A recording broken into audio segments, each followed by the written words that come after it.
quite easy to make a muffin filled with lard that costs nothing, or vegetable fat that costs nothing. But then how do you make a commercially viable, healthy muffin that tastes good and meets nutrition spec and makes the population healthier? That's the challenge. Everything I cooked for them was using a £5 budget, and then they could visually see like, oh, whoa, okay, I can do this. Most of the things that are going to be going out of date will be reduced drastically. You can pick up some really good stuff and improve that quality of meal. You have to make it fun and you have to make it a lifestyle. And if those two things happen and the whole family embraces it, then prep day can be a family event. Hello and welcome to the Experts in Health podcast, brought to you by Loughborough University. This podcast aims to highlight the latest research and trends in health as we welcome a variety of guests from a host of different disciplines. I'm Dr. Chris MacLeod, an academic in the School of Sports, Exercise and Health Sciences with an expertise in behavioural nutrition and public health. And today I'm delighted that we're joined by Varun Shivdasani, who is the head performance chef at the Elite Athlete Centre on the Loughborough University East Midlands campus. Varun, welcome to Experts in Health. Thanks for joining us. Thanks for having me. Well, for those who are listening to this on audio, you won't see that Varun is in an excellent chef uniform today, which is nice to have someone in their actual uniform of work. But just to give listeners and viewers a little bit more, can you tell us a little bit about yourself? That'd be really good. I've been championing healthy eating for 23, almost 24 years. I started as a chef, culinary school, then got my degree in nutrition, but specialised for chefs, so essentially an RD 4-year dietetic program squeezed in 2 years, and over and above normal labs like microbiology, biochemistry, all the boring stuff. We had exciting labs, chef-based, such as cuisine to improve athletic performance, light and healthy desserts, vegan cuisine, all that kind of stuff. So finished that and spent the rest of my life till today. That makes me sound like I'm 90. I spent the last 23 years working predominantly with elite sport, so Premier League football, the NFL, IPL cricket. And now here at the EAC, we get all the NGBs, Team GB, Olympic, Paralympic teams, England cricket, which you saw at lunch today, and England rugby. And we also get international, so we look at the FIFA teams every April, May. There's a tournament with Spain, France, Sweden, England, like a mini tournament that happens. So all manner of sport really here, so it's quite exciting, yeah. Yeah, it sounds it. And how long have you been in your current role? 4 years. Nice, yeah. I'm sure you see all the different types of athletes, all the different sports. Very exciting, sounds it from my perspective anyway. It is, because I mean, most of my past has been with single sport, or with like wellness resorts. It's all been a single property sort of thing. So now here, every day is different. Like you get different teams in, different people. Over the course of 4 years, I've been able to build relationships with most of the teams, so it's nice to see familiar faces. A lot of them come and say, oh, it's nice to feel like we're back home, which is always the kind of environment we're trying to create, especially for training camps, stuff like that. So yeah. It's great that you said, you've been championing healthy eating for 25 years or whatever.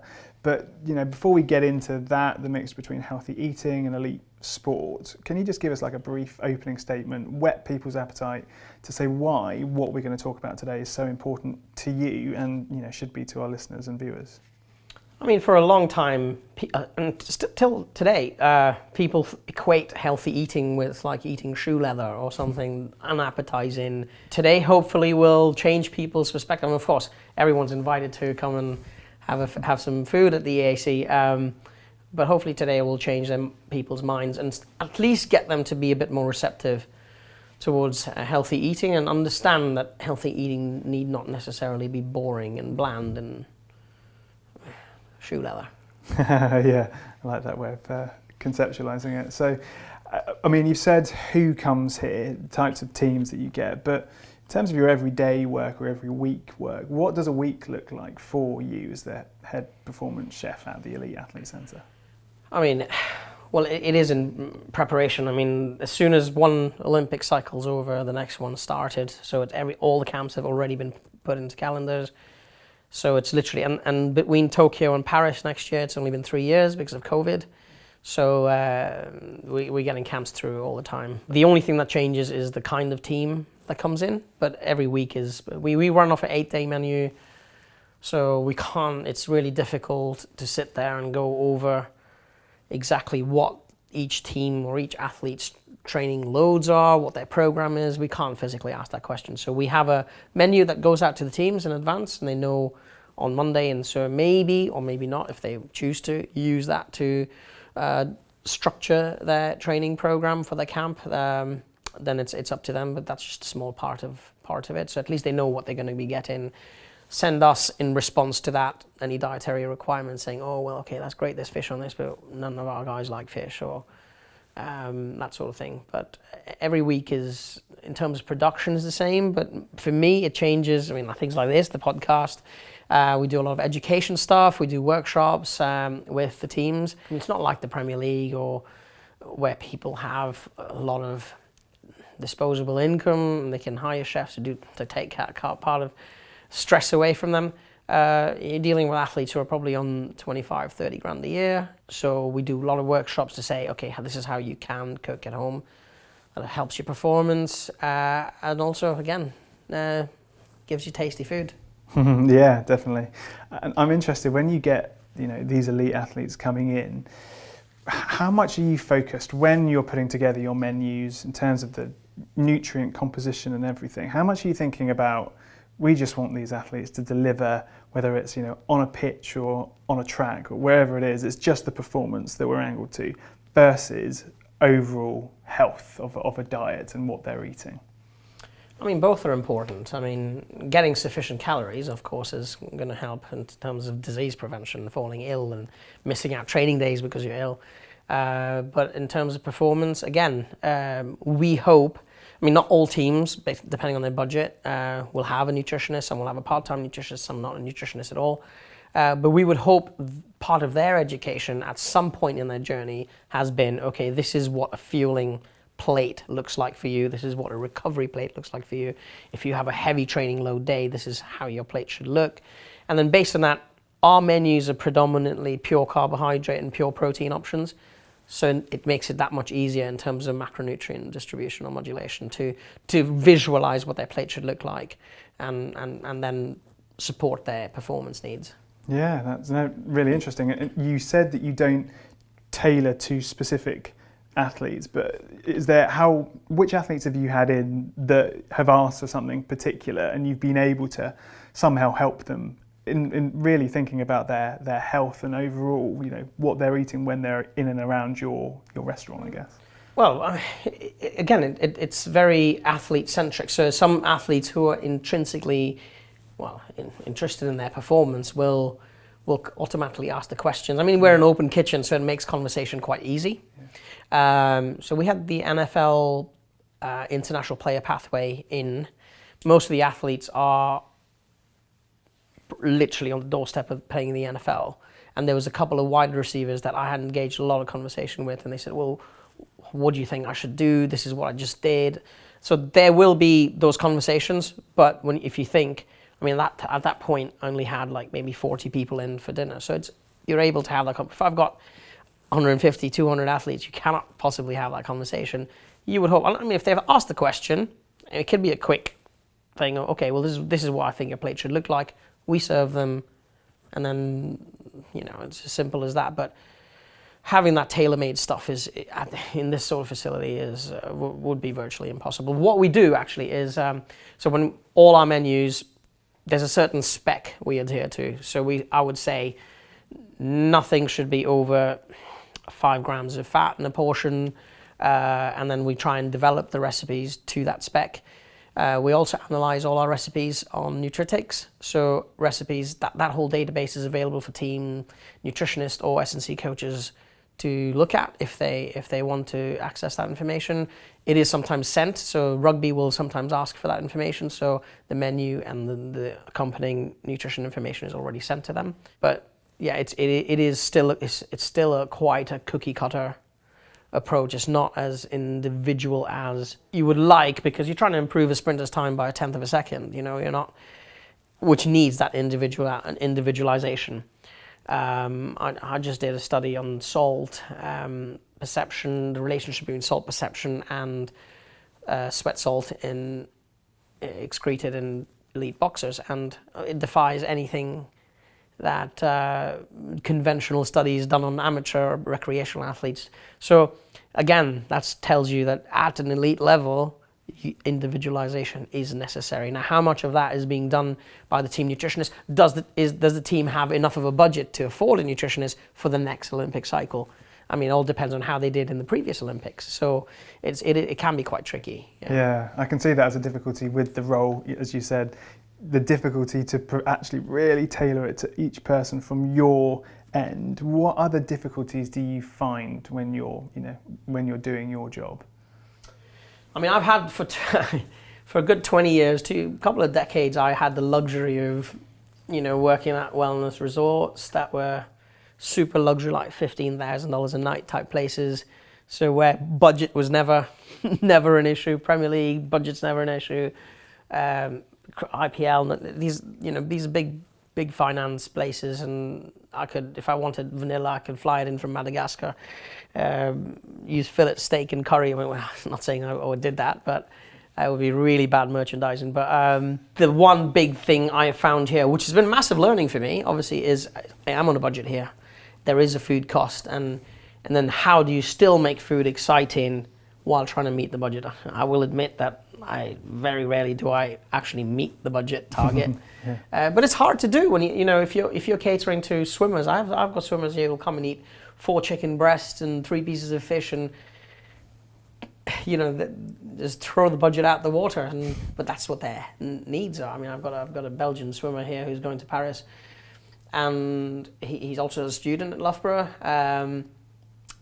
But the Belgian swimming team pay for his meal, so he decides to come here to eat every day, and he eats a lot. So if he's paying £8, but eating about 50 quid worth of food, how do you? So yeah, the challenge would be, but the other big challenge would be budgets. Yeah. So do you need a large budget to make a balanced, healthy meal on the regular? Would you say? You've had the budgets, now you have, like you have now, and you've had no budgets. What do you think? Do you need the budget? Are you talking for your average Joe Schmo? Are you talking about? I'll talk about you to begin with, let's say, in your job. I would love not to have a budget. Yeah. Of course, that's a dream, obviously, but... So what do you do then? Seeing as you have got limitations, in your job, what do you do to make it healthy and tasty, but have to limit on, the types of foods you get in? We still try and... I mean, no, we do. Everything we do is fresh, made from scratch. And that's our principle. I don't think you can ever change your principles, because then you're doing stuff that you don't really stand for. But what we do is a lot of cross-utilization. So it's being smart in developing your menu. So if I order, let's say, for example, 10 kilos of minced beef, then I make 1 batch of chili, and I use half the chili to maybe make enchiladas for the next day or to the day after, and then chili. So I've used 1 set of electricity bills to cook 1 batch of food. But so I was trying to kill 2 birds with 1 stone all the time. So you may not be able to have much control over food cost, but you can then cut back on. And in the food business, your main costs are food cost, labor cost, and then utilities. So you try and the fluctuation. I mean, with the energy bill crisis and Brexit and everything else, and the cost of food going up, everything seems to be going this way. So it's just about where can you control, minimize wastage, use what's left over to kind of create something new. So you have to be creative, and I think that's been the biggest learning curve. So when these restrictions are put on you, I mean, you could turn around and go, I don't want to do this. Or you could say, well, this is a chance to learn a bit, and because there are going to be challenges. I mean, there's a whole school of thought talking about food scarcity and the population control, and the fact that there may be a point where we run out of food. I mean, bees and pollination and cross-pollination and all of that. So there's so many moving parts and so many things that could affect the food chain. So learning this now, I'm ready for the apocalypse, I think. Sounds good. And a lot of what you were saying takes me back to a lot of rationing days when they used to roast, then have it cold, and then stew it on sort of like Sunday, Monday, Tuesday. And it's the same sort of thing, using that one time to cook, but then do it in different ways. Exactly. I mean, not so long ago, people were raising pigs and chickens, and they would use every part of the animal. And we've come into a world where I can have strawberries in winter because they've been flown in from, you talk about sustainability being a massive concept now in all things, and that's just not normal, and clearly that's going to affect the nutrient content in the food. You're picking a strawberry that was green in South America or somewhere, and then flying it across and pumping gas into it to ripen it. Where, and then genetically modify. I mean, thank God Europe has these bans on GMOs and stuff, but in America I spent almost 9 or 10 years there, and there's no labeling. So you could be eating. And they're doing some cool stuff. There was a guy called Sid Weiner, and he was creating mushrooms, and he had spliced that with the lobster gene. So you had mushrooms that were bright orange and tasted like lobster. So you think about vegetarians and vegans and people that converted to that, and they're going, oh, that's so cool. But hold on a second, you're messing with nature. And I mean, what are the repercussions? And I genuinely think, I never used to have hay fever, right? And I genuinely think after living in the States, my body started rejecting things that were, as foreign bodies that never used to be rejected. And I think it's a big part of it is genetic modification. So. Interesting. Where we've gone off on a tangent. No, it's great. There's what it sort of boils down to for me is there's a lot of complexities that come into play as to why people choose to eat the foods that they eat, because there's a lot about what is systemically provided for you based on whether you're allowed to do genetically modified foods, what is presented in your local supermarket for you to be able to buy and all of that. So, you talked about putting a healthy diet together on a budget for you. What tips can you give people at home listening to this, from your expertise, that they can do to put together a healthy diet on a budget? I mean, this is quite a contemporary subject because people are struggling. It's a time. So maybe it is buy the whole chicken at the supermarket, instead of buying just the chicken breast. It's going to be cheaper to buy, and then break it down at home. Use the bones to make a soup one night, with noodles. It's things that I faced. Start becoming creative. Look at, eating whole, unprocessed food is really healthy anyway. So I think we need to go back to that. There's allotments. I mean, friends of mine have allotments. Grow your own food. I mean, if you don't have an allotment, you can. In pots, you can grow so many things. You can grow tomatoes, you can grow chilies, you can grow strawberries. And if you're growing them indoors, then probably year round, because it's climate controlled. You're going to have the heat on anyway, so it's not going to be freezing cold outside in winter. Why not start growing things? They're going to taste better. They're probably going to be organic, hopefully. You're not going to be spraying them with pesticides. But start being creative. And in terms of cooking itself, things like marinating, we marinate our meats here 24 hours, so they've had time to tenderize, absorb all the flavor. And when you're dealing with lean cuts of meat, the only way to get flavor into them is through herbs and spices and marinades, and that's what, and if you're crunched for time, I mean, I come across several athletes who go, I'm training all the time, I don't have time. On your day off, on your cheat day, on your day off, or day you're not training, that's the day you do your prep. And then you freeze. So you prep for the week and you freeze, and then you come back and you go. And when you go out and eat, you don't really go out and say, oh yeah, I really fancy cod. You say, oh, I fancy Chinese, or I fancy Italian, or I fancy Thai.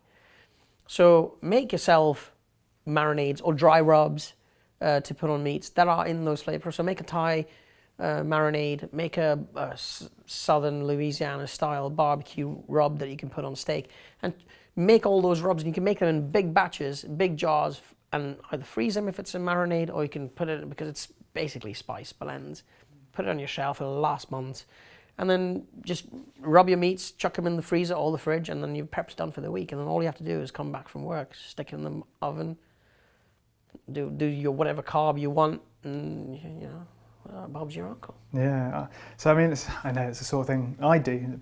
prep a lot of my food on a Sunday so Yeah. that all my lunches are ready, and it's really just so that I can, in the morning, quickly get it out of the fridge and not have to think about it.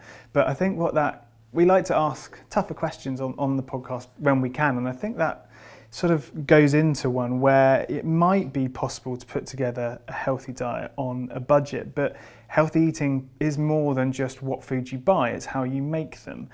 And there's a difficulty for people. I come from, a position as a behavioural nutritionist where I know how to prep food on a Sunday and know how to put things together, but I'm in a very unique position in that way. Same with you.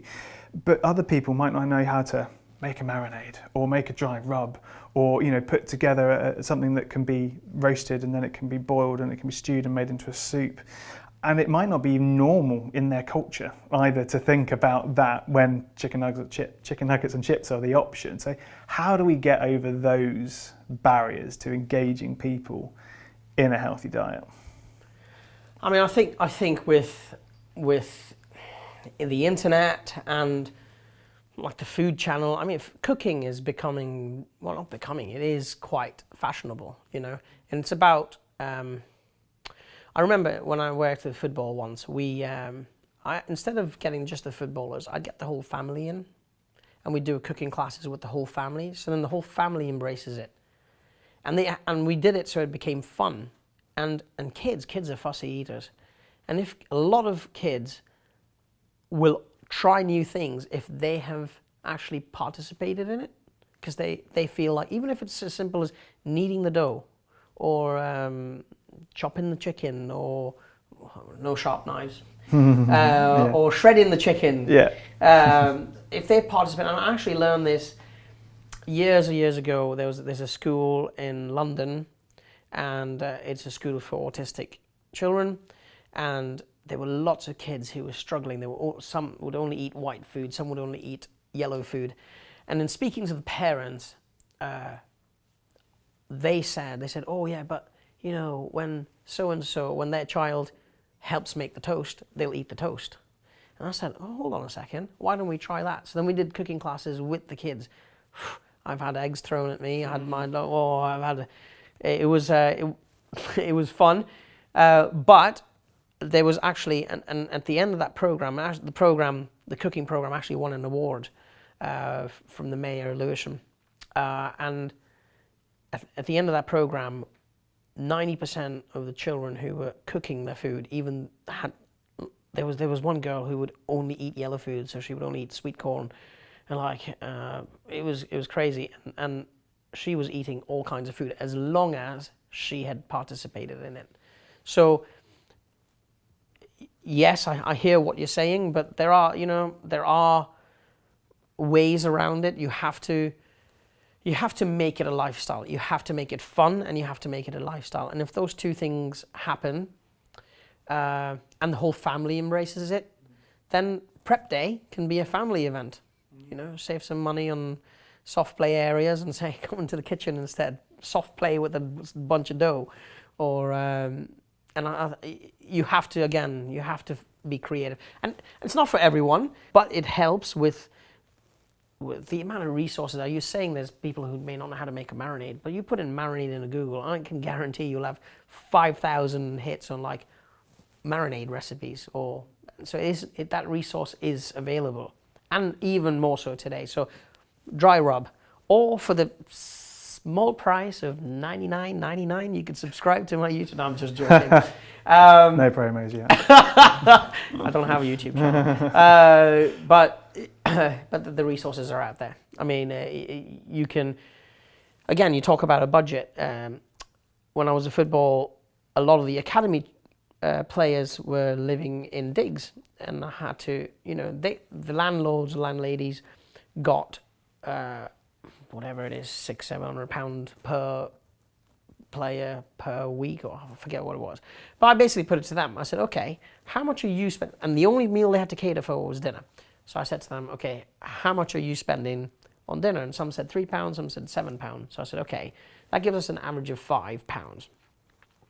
I took £5 and I went to, because everyone shops at different supermarkets, I went to Aldi, I went to Sainsbury's, I went to Waitrose. I doubt any of them were going to Waitrose. I didn't get a whole lot for my £5 in Waitrose. But I went to and Tesco's, and I saw what I can get with £5. And then I invited the landlords and landladies back for a meal, and everything I cooked for them was using a £5 budget. And then they could visually see, like, oh, whoa, okay, I can do this. But it's what you're doing. And every supermarket has a section with this is the other thing. We live in a time where every apple's got to look perfect. Every pear's on this, otherwise the supermarket rejects it. I'm not saying do the American thing of what they call a dumpster diving. There's people who go and rummage through the skips where the supermarket, at the back of the supermarket, because it's gone past the best before date. I mean, like, it's just saying best before doesn't mean it's bad. It isn't a use by date.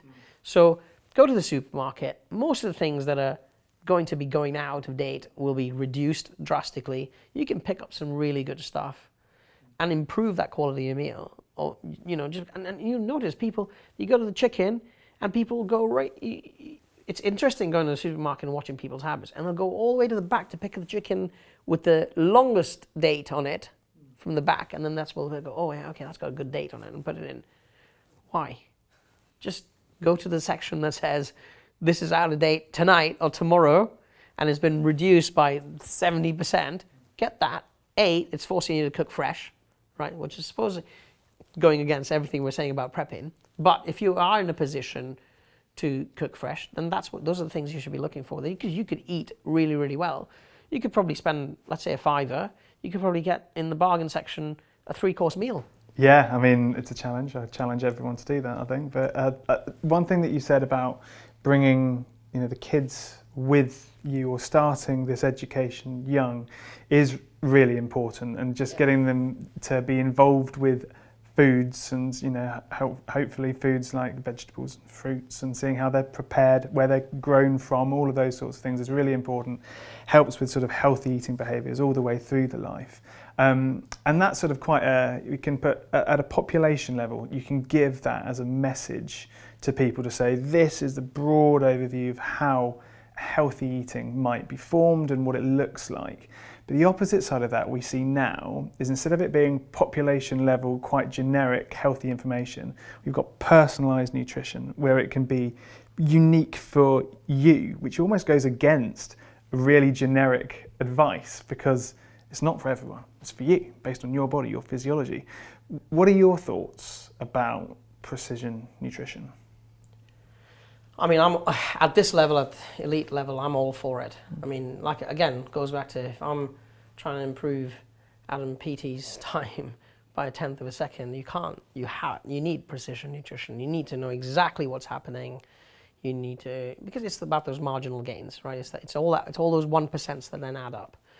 But if you're looking at, we're talking about generic cooking.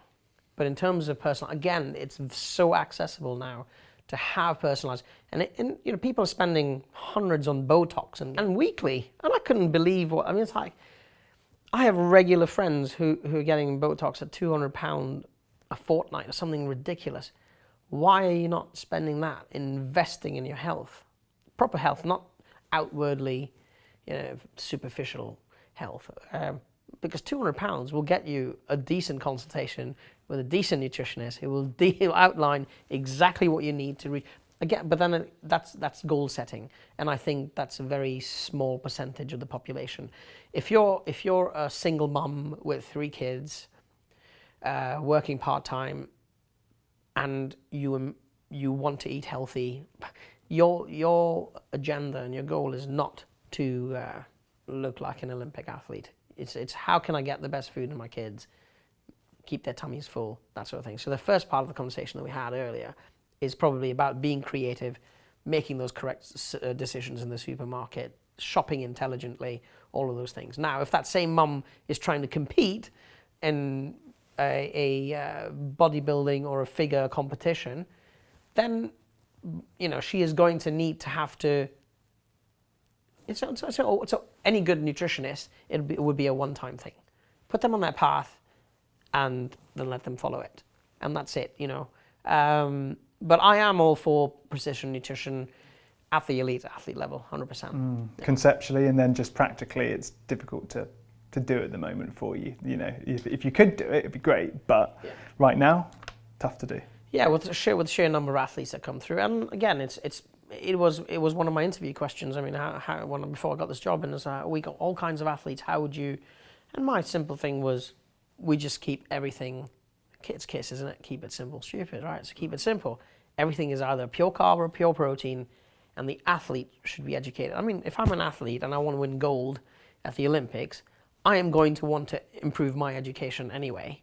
So whether the team is providing me with nutritionists or resources, I'm going to go and seek that because my goal is to get gold. So hopefully the athlete is in control and is disciplined enough to pursue that path, and then knows exactly what their plate should look like before they come even to the surgery. So yeah, well, that's the future then. Personalised precision nutrition at the mass catering level. We'll park that one. But what else do you think needs to be explored in your area? What's the next frontier? I think there's a lot, especially in America, it's changing. The degree I did has taken off, and it's been 22, 23 years since I graduated, and till date it's the only program of its kind in the world, essentially teaching chefs the nutrition language and nutritionists the chef language. Because currently you've got a situation in almost every club where you've got a team nutritionist and you've got the chef, and then the nutritionist goes and does stuff with the players and says, oh, well, this is what you should. But having been there, what makes sense is, hold on a second, if I'm a football player, I'm going, why is he coming talking to me when I eat 75% of my meals at the training ground? Go talk to the chef and work with the chef on developing, on all the research and development work that can be done. Make a muffin that's a, 70, 20, 10 breakdown of macros. Make a recovery flapjack. That's, these are the kind of things. And so I think there's definitely scope for that similar program to be in Europe. So, I mean, you've got chefs here, you've got performance chefs who will have done a course in nutrition or something like that. So there is, the awareness of nutrition is growing. I think there is a real, how successful that program has been. All my classmates now look after top teams like Green Bay Packers and just top teams, and the athletes are loving their life because you've got a chef who's given you food that tastes good and meets this nutrition spec that is supposed to for performance. So you've got one chief speaking both languages. So if you ask me what in this field, I think there's definitely scope for having a program of that sort in Europe. Maybe an abridged version, a condensed version of it. Maybe just do the chef labs. But having chefs learn about nutritics, how to analyze, and then what do you do with the analysis at the end of it, and how can you change a recipe, and all the whole research and development process. Because currently, development chefs, their only job is to develop a recipe that is commercially, so they're looking at the financials, that's commercially viable when they upscale production. Nobody's looking at the nutrition side of it. So when you talk about a development chef, for me, a complete development chef is someone who can do that, the commercial side, but also do the nutritional side of it. So, because it's quite easy to make a muffin filled with lard that costs nothing, or vegetable fat that costs nothing. But then how do you make a commercially viable, healthy muffin that tastes good and meets nutrition spec and makes the population healthier? That's the challenge. Yeah, it sounds like a good one. It seems to make sense for me. And I know, you like to push the boundaries, like bringing those things together. I know you've done TV stuff in the past as well. So where can people find out more about what you're doing and what you're going to do in the future? Have you got any places where people can go to? I'm not super active, and my brother's constantly kicking me all the time, going, all this information, you need to be giving it to people. He's constantly kicking me, and I need to get better at it. But I've literally just finished my master's, and I'm a single father, and I work full time. So social media is not high on the priority list. But Nutrition Chef Varun is my handle on Instagram. I should try and get more active on it.